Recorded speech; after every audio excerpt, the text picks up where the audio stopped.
right, everybody, welcome back to the Just Make It Pretty podcast. Today we are diving into marketing analytics, and I have my data queen here, Shari Morton, to share some thoughts with us. So let's get into it.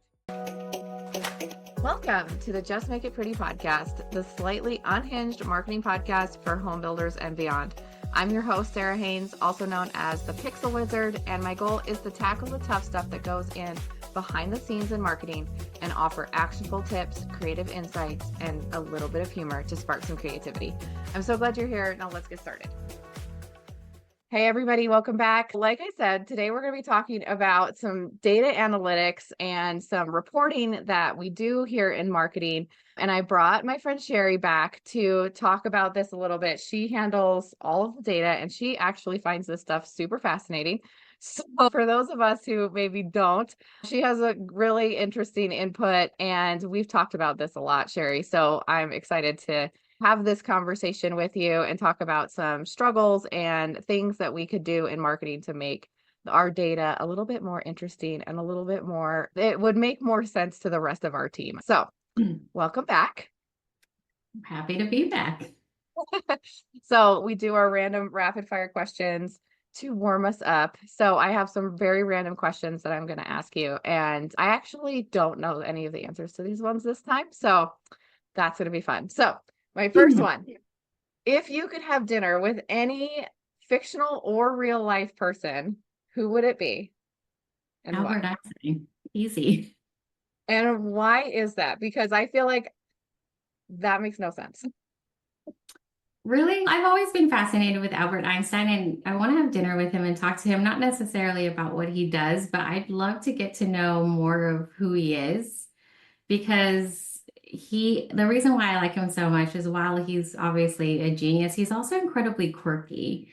And he had a lot of failures in his life. He flunked out of math when he was in grade school. So I just want to know from his perspective, what is it like to be Albert Einstein? Do you ever worry that would be like super disappointing? Like, never meet your heroes. What if he's really boring?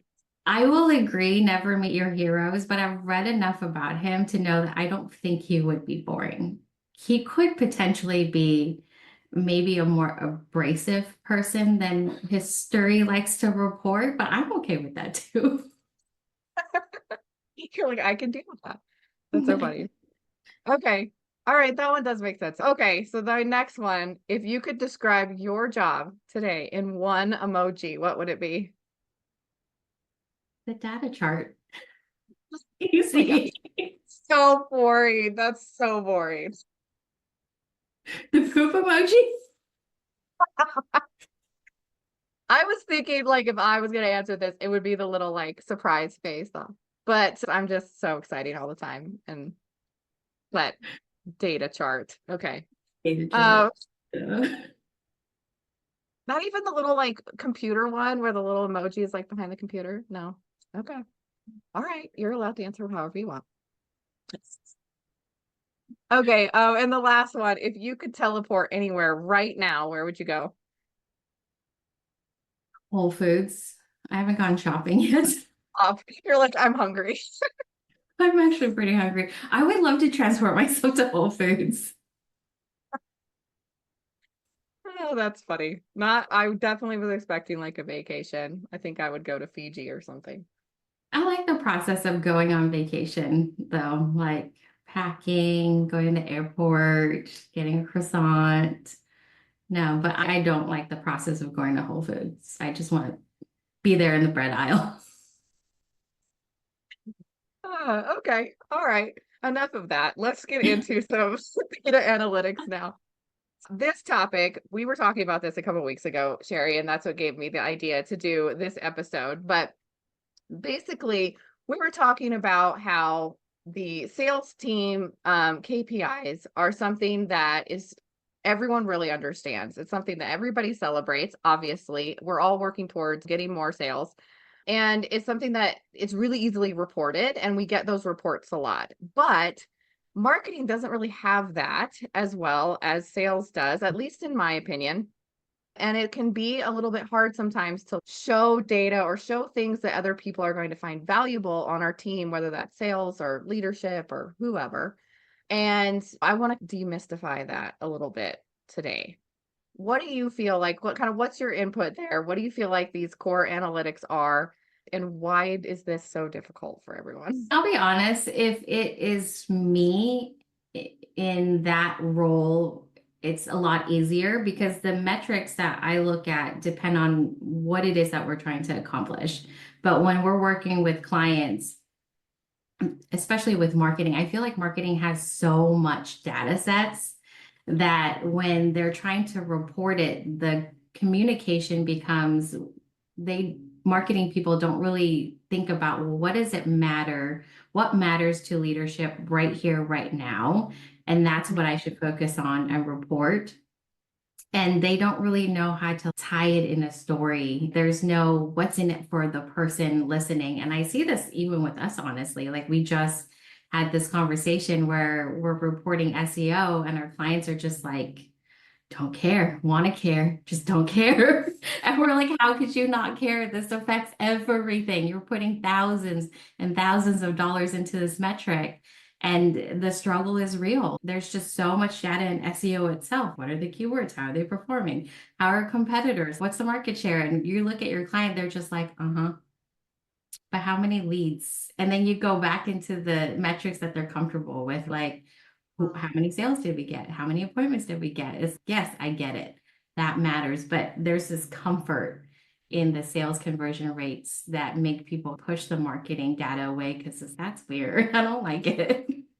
Yeah. Yeah, it's easy. Like I've got a contract. We just sold a home. That's an easy thing. Everybody gets that. And like I said, obviously we want to celebrate that. But for like me in marketing, like I'm looking at like click-through rates and cost per click and conversions on how many views and interactions. And there's just so many things. So I definitely think you're right. Like we're looking at so many things that it is like a paralysis of so much information that like we don't know what to say then. And the problem with the marketing part is it's all top of funnel. You don't, the funnel to the result is just so long and you have to have quite an imagination and a deep understanding of the entire sales funnel to correlate something that's up here to down here and why that matters. And I will say, as a marketing team, we have to figure out a better way to be like, hey, this matters. If it's at the top of the funnel, the bottom of the funnel does not exist. But how do we communicate that? Yep. Yeah, I was doing videos about that the other day about how all the things that are in the top of the funnel that you have to get those sales. And some of that is just brand awareness. It's making sure that you're known in your area. It's your reputation. It's things like that, that there is no number really to go with it. Like, how do you put a number to brand awareness? So it's really difficult, but if people don't know about you, obviously they're not gonna buy from you. So it's this catch-22 of things. So I want to do like just a quick kind of what analytics do we feel are important for marketing to be tracking, and where does that data live? So obviously, like if you're doing emails, you're going to be looking at your open rates, your click-through rates, overall kind of health of your email list. And then there's your SEO and your pay-per-click campaigns. So that's going to be like cost per click, whatever KPIs or whatever you're tracking. So that's email forms, all those kind of things, calls, leads, conversions. And then social media and your website has all these other things. So you're going to look at views and comments and interactions and website page views and bounce rates. So that's just a few of them. I'm sure I missed a bunch. What other ones do you feel like are important? And this is where we get back to the topic. There's tons of data sets that you have to look at. I dabble in both marketing and sales, jack of all trades, master of none. But where I think that it's really crucial in marketing, we need to really help the sales team is website unique visits. While that seems okay, great, there's all these people that come to our website. If you don't work with the OSE and you don't work with sales, you don't realize, and I see this a lot, builders will have this incredibly healthy traffic on their website. And then we go in and we do our lead viability report. And I'm like, where are the leads? But if an OSC doesn't understand the marketing conversion rates, meaning unique visits, web traffic, sources, and they're not aware of that, they can't sound the alarm and say, hey, typically you get a 2%, 3% conversion rate from web traffic. We're under 1%. Who says that? Who keeps an eye on that? Marketing should for sure, but when you get into like the marketing aspect turning into lead and sale, that OSC or that salesperson, if they're not aware of these conversion rates, they don't know when something isn't right. And I find that to be very disparaging. It's when we go in, one of the questions I love to ask when I see this is, you have a really healthy website and there's a lot of people that come here. How come you don't have leads? And no one knows how to answer that. That becomes a question Yeah. like, what do you mean? There Yeah. should be a standard. And this is the other thing, like you shouldn't just keep an eye on your data, but you should also know what your typical conversion rates are. And I'm going to Mm. say this, unlike online sales conversion rates, where it could be up to interpretation depending on how you count it, I feel like marketing is so well established that the conversion rates are pretty trustworthy. Like this is the standard. I don't see it differentiate very much. Yeah, I agree with that. The only time I feel like that changes and there's like kind of a story behind the numbers that you're seeing is on websites, the bounce rate. So we've been Yeah. looking at like bounce rate on websites for ages, and Google recently in the last few years like changed how that looks and how they track that. And so when people say, oh, our page got like, it has a really high bounce rate, it's always viewed as like a negative thing. But really, if you look at it, that's somebody who's coming to your website, they're viewing that one page and then leaving, right? Sometimes that could be a good thing. Maybe they found exactly what they wanted and they didn't need to go to another page. Or maybe the point of that page that they're on is to reach out to an OSC.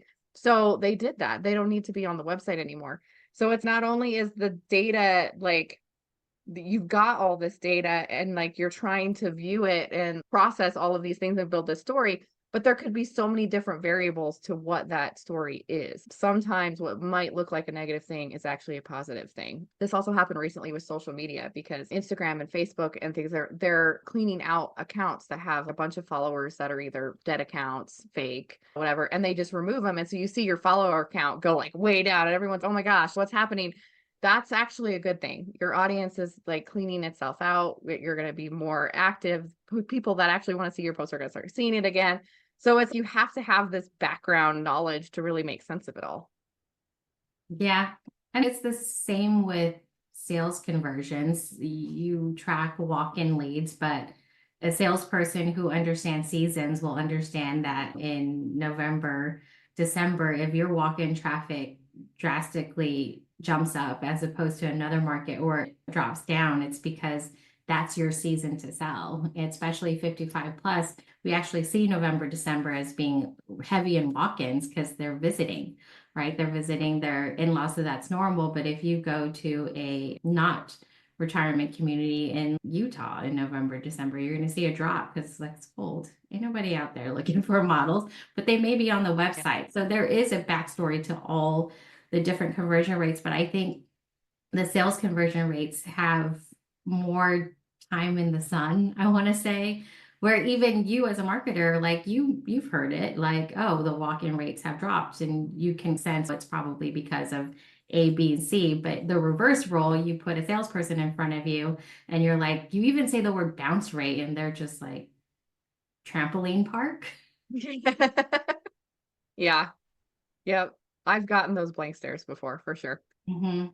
So I guess really the next question is then where should we be looking at these metrics and who should be looking at them first of all, and like how do we make that to where it's more accessible to more people that we want to be interested in these things. Like I know for me, if I'm going to look at like social media analytics, like I'm going to go to the app and I'm going to look at the analytics right there. And of course we do like reporting and stuff like that as well, but like it's easiest for me to just go directly to that app. But I know there's a lot of different ways to do that. That's really your specialty. Yes. And I'll be perfectly honest, up until now, I always strive to have one source of truth, whether it's a CRM dashboard or a Google sheet that pulls in all of the reports into one so leadership can see it.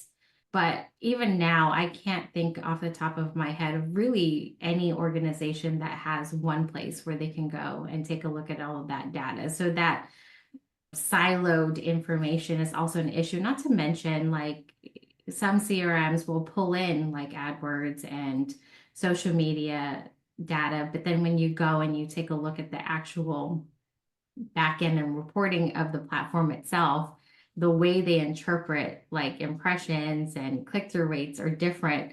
So it is incredibly frustrating. That's the other thing about marketing is reporting doesn't always agree because it always doesn't always define things the same way.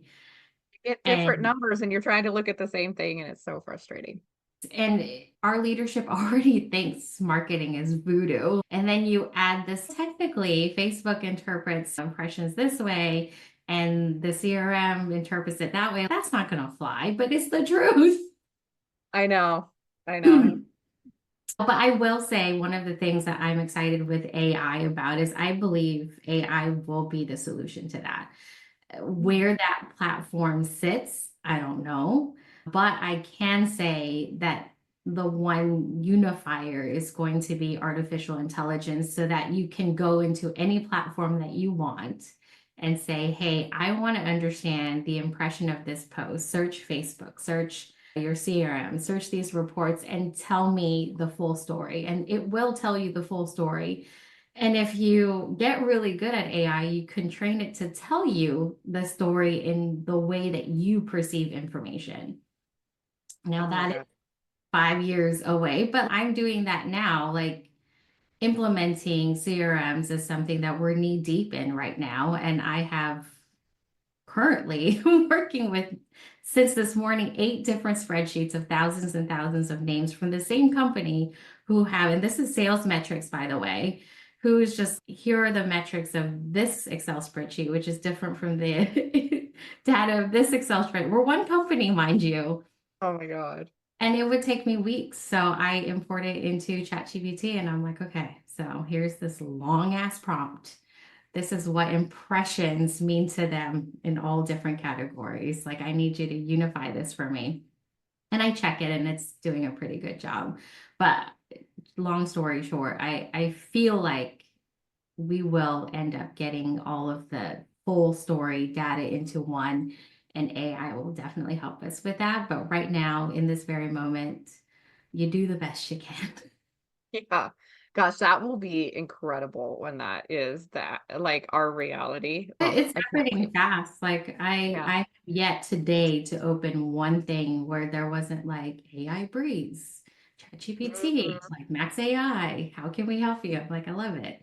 Now I need you to all speak the same way, and that way we can all get together and grab all this information and present it in a very unified way.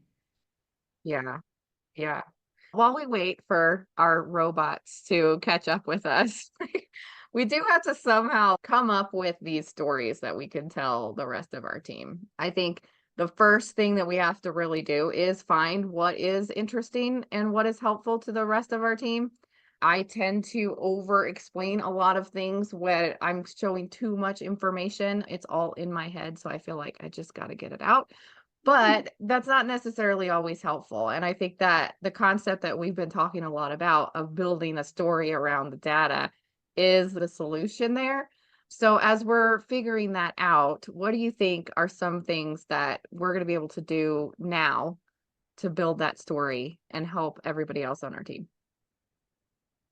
I think for the marketing data, at least once a quarter, and this is where working with other departments is so important. Marketing should be working with the sales team, should be working with their online sales team and say, hey, what are your goals? And from those goals, figure out of all the conversion rates that you have, which ones automatically or directly impact their goals and link those and report those. A good example, and you know how passionate I am about this, is email conversion rates Yeah. that marketing sends out. on behalf of sales. I still think it's wild that it's not uncommon for sales to be like, oh, marketing email came out. Yes, you should definitely include your sales team about marketing emails that are sent out. But if the marketing emails are not used correctly, are not done correctly, these these data sets can completely ruin the entire top of your sales funnel, which means the sales team who are like, hey, send out marketing emails because we have an open house this Friday and it's Wednesday. I think it's important for them to understand that 48 hours is not enough, because if you're forcing marketing to send out a marketing email to 58 people, what are the email servers are going to think? Why can't it be sent one to one? There's no conversation. And the sales team, to their credit, how could they possibly understand why that is a bad thing? They're like, just send these people an email. What's the big freaking deal? Yeah. But they don't understand that it is a big deal, because one, you have to design it. You have to understand what these people want to see, because every email that you're sending, you're training the people in your database. This is a good email. I care about it, or I will never open another marketing email from Happy Builders again because they spam the crap out of me every Friday. Right. So I think it's just understanding, hey, if you have a sales goal and you want to achieve those goals as a marketing team, these goals of ours impact your goal, and here's how. And I think that's what everyone needs to slow down and figure that out. And it's the same with OSC to marketing. I just had a conversation with one of our OSCs, and they're not getting any leads, and they're so frustrated with marketing. They're like, I hate these marketing meetings because marketing refuses to listen to me. And I'm like, Mm. well, what are you saying? And she told me what they said. And I'm like, so what I'm hearing is that you slashed marketing's budget by half and you want them to give you healthier leads. It doesn't have to be a lot, but it has to be, you have to convert it into an appointment or a sale. I'm just like, how does that make any sense? Yeah. And they're like, but we're giving them like really cool ideas. I'm like, that's not how that works. And it's just an understanding. So it took me 5 minutes as an online salesperson who understands enough about marketing to explain that marketing side for them to be like, oh, that makes sense. I wish they would have said that. I'm like, I feel like they did, but probably not in a way where you were like, oh, okay. But being an OSE, I knew how to craft that story for her to understand where marketing is coming from. You can't slash half their budget and tell them to don't advertise to renters and be like, problem solved, go do your job. Yes. Yeah. That's basically where the just make it pretty name came from, is that just here you go, make it all better, but you have nothing to work with. Yeah, it's and I do think it's the creatives are what, a lot of marketers are like, oh, I can't send out that email because, I have to do a graphic for it, or the designers have to do whatever. And that's definitely part of it. But I do think that it is important to start explaining some of those things and have the sales team and the OSCs like hear you when you're talking about, if we send out an email to 50 people, here's what's going to happen. This is how it's going to impact all of our data. And it's definitely connecting goals is like huge. And I feel like so many times, like the sales goals, the marketing goals, they're not really connected in any way other than we need to sell homes. We need to get more customers. That's really the only goal that's really the same on any of those two sheets.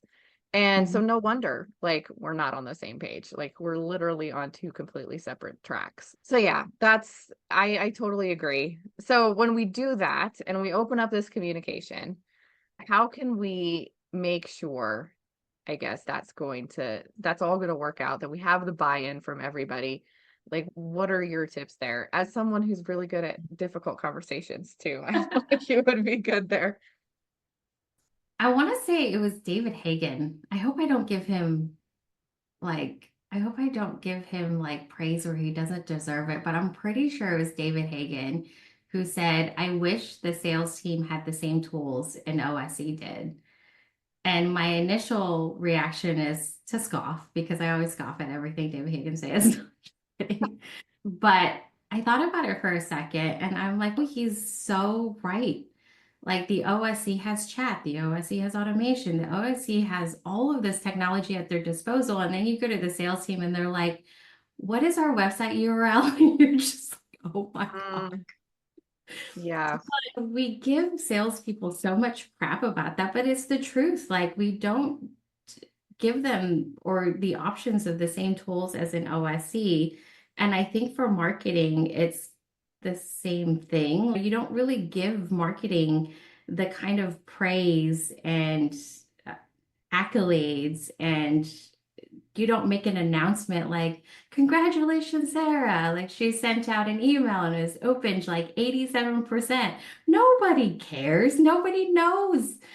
Oh, Nobody amazing. knows why that's affected. And the OSC maybe doesn't get as much praise in that, but like you have National OSC of the Year and you like talk about your data and how many people did they convert. And for marketing, it's look, they made this pretty catalog and it's what's the data behind that? The culture of marketing and data and like goals to achieve and how much of an achievement that is. That's not even talked about.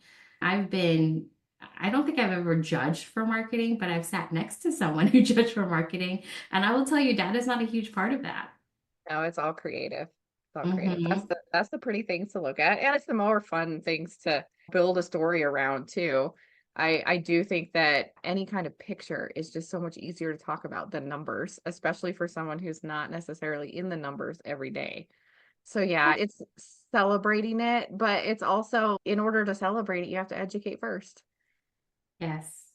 And I don't think education is that hard. It's just something that leadership has to do. Even here at Shared Drive, we have a particular CRM that for years there's just like only Sherry knows. Yeah. And over here, no, Sherry doesn't only know. It is like everywhere. Knowledge base is everywhere. And it's just this story we tell ourselves. Like, that's just hard. It doesn't matter to me. There's just too many. And that's not the truth. I think that leadership needs to do a better job of every single department, every single quarter has to have a certain KPI that they focus on. And more importantly, that KPI also has to affect the other department. It can't be marketing has these KPIs and whether they fail or succeed doesn't matter to anyone else. I think in the building industry, now that I talk about it, that's probably one of my favorite thing about the industry is that every single builder and every single department, one department directly impacts the other, whether you know it or not, they do. And Mhm. until we recognize that and have KPIs that kind of work in that storyline, I don't think that we're ever going to truly master our own industry. We're always going to be like, but it's fall. We can't sell in the fall. No one buys our homes in the fall. Yeah, no, it's definitely true. Like we talk a lot on like our Share Drive blog and stuff about bringing the OSC into these conversations and having goals for everybody and providing insights for both sides. But I think the marketing team also needs to do that. This cross departmental training has to happen for OSCs, but also for marketing. Your whole team should be Mhm. doing that. And I personally, that's like a retreat thing for me. Like if your company has a retreat or a company planning day or party or something, like do that then and make it a fun thing that you get to work with other people throughout your whole company. Because it's really interesting when you really start looking at what everyone in your on your team is doing. It can be really interesting. Like I remember you doing photos and things for construction and going out and taking progress photos and stuff and talking to the construction teams and stuff. And it actually is super interesting. Oh yeah, we're doing this or we're having this problem. And that's why you see that over there. And just having a little bit of curiosity, I guess, will really help everybody. And a side note too, like marketing teams that do that, it's going to be way easier to create content if you understand the process of what's going into building these homes. Like so much easier to talk about something about. So that's an added bonus. Yeah, for sure. I think as an OSC, I was very lucky to be able to cross train through even purchasing. I sat down in purchasing and saw all of the things that they had to go through, and I'm like, that looks boring. I'm so glad. But it was a lot of work. You think, oh, we have a whole department for purchasing. In my mind, I'm like, they just buy things. Like, what's the Mm-hmm. big deal? It's so complicated. But purchasing is like the hardest role to fill in the home building industry because it is so complicated. And you have to like make sure you don't over order or under order and it has to arrive at the right time. That is data you have to track. Yeah, that would be such a stressful job for me. I think I would like it in the end, but the initial just sitting there is no. Mm-hmm. Yeah. Oh my gosh. Yeah. No, I was talking to a client a couple days ago about the same thing, but it was in the restaurant industry. And he was like, I don't have a purchasing person. So I don't know if artichokes are cheaper over here or from this person or that person. And he's so we're just doing the best we can out here. And I was like, man, like I never thought about that. Like how you have to have you trying to get the best price and get them there on time. And you have all these different suppliers. Like that would Hmm. be so stressful to me. Yeah, for sure. So anyway, it's awesome. I feel like that was a good conversation. I definitely think there's a lot more that we could go into. I would love to hear other people's input on this. Are any builders doing this like really well? And that they feel like their team is really great about sharing numbers between departments, celebrating each other's wins across all departments. I would love to hear about that. I definitely think that we come in and that's something that we're always trying to work on with companies and trying to like to bring teams together and bring different apps together. And that's our role. But I would love to hear if people are doing that well. If you are, comment below and let's chat about it and see how that's working for you. So, anything else to add before we close out, Sherry? No, I'm beginning to realize this is a really passionate topic, so we may just end up with 2 episodes if I continue. Goodbye, everyone. We'll see if I invite you back, then you could do that. Yes, no, it is a really interesting topic. And for me, I never said in my whole career, I was never like, oh, I'm the marketing data person. That was never something that I wanted to be known for. But the more I was like, oh, I'm on the creative side. But the more I dig into this and we talk about it, like it really drives everything that I do, even if I'm not, if it doesn't connect to a number in my head, the data still does affect all the decisions that I make. And that's just something that I haven't been very good at talking about. And I know that there's other people out there that have that same kind of thought. Yeah. Anyways, if you like this episode, please make sure to subscribe and to leave us a review if you would like to. I would love to have you back for our next episode. And until then, we will see you on the flip side. You said flip side. See you on the flip side.